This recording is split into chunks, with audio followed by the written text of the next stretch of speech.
What about if you have a partner who you were raising children together, and now like you're not only letting go of the possibilities of the future you thought together, but you're letting go of raising your children together. Any advice on that? Because that's a real tough one. Yeah, I know. Yeah, yeah. The I mean,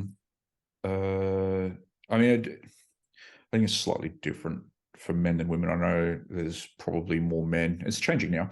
More men that won't be around the family unit during a breakup in that sort of situation. But how to deal with it? You would really want to be keeping channels open to be able to maintain the relationship. Again, it really comes down to what each person wants, right?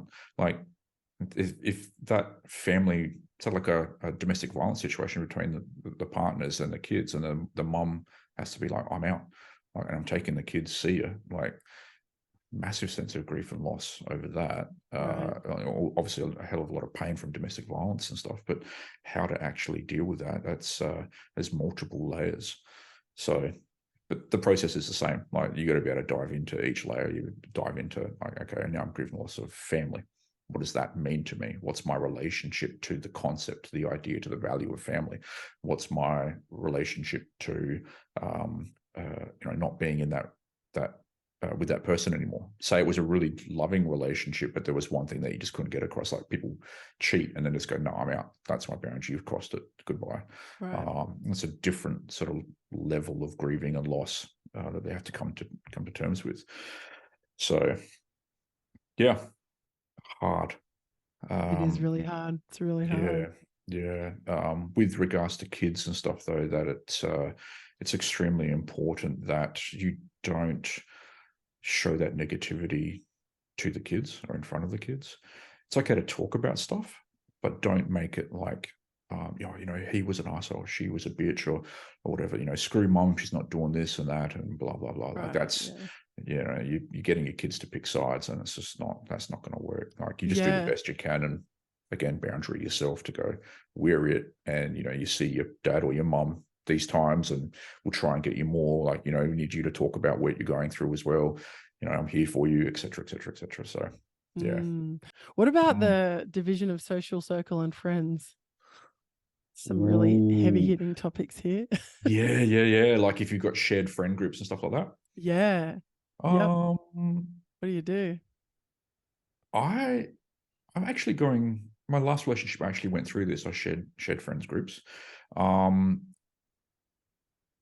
I would say the thing that saved me in this is actually letting your friends decide who they want to hang around with. Like if you want to keep a friendship going, you bring it up. Like, hey, let's catch up. I want to hang out. All right. You don't make it about, I'm going to try and poach you away. You're in my, on Team Dale now. Like, no. Um, Right. and the division will just happen naturally, I think. Naturally. Like, let them actually figure it out, and you just be the best version that you can be. Like, get through things as best you can. It's constantly like really a lot of this advice is like it's always coming back to making sure you're all right rather than going, well, how do you split your friends, and like let them decide. Like if you want to catch up with someone that's on the other side, like ring them up.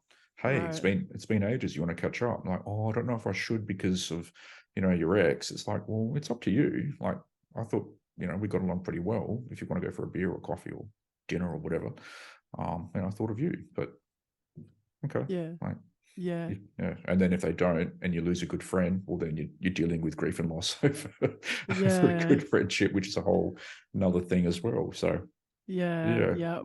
Yep. Yep. Yep. That's true. I Mm. think you kind of know too, like if you have those, sometimes there's friends that you just see in group settings, and then there's friends that you catch up with individually, and they're very Yeah, yeah, different yeah. friendships. I know this other relationship that I was in, a friend of mine, he partnered up, and there was like almost like the four of us would often do things amongst a sort of slightly larger social group. And then they split up about 6 months before my partner and I split up.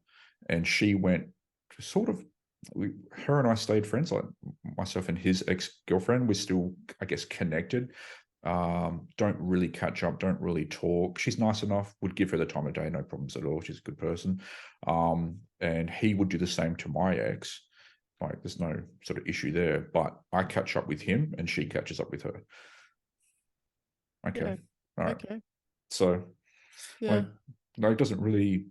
I mean, personally, it doesn't really bother me. I know Yeah. he's quite hurt from his breakup, and there's a few crossover similarities between both of our breakups. But Mm. yeah,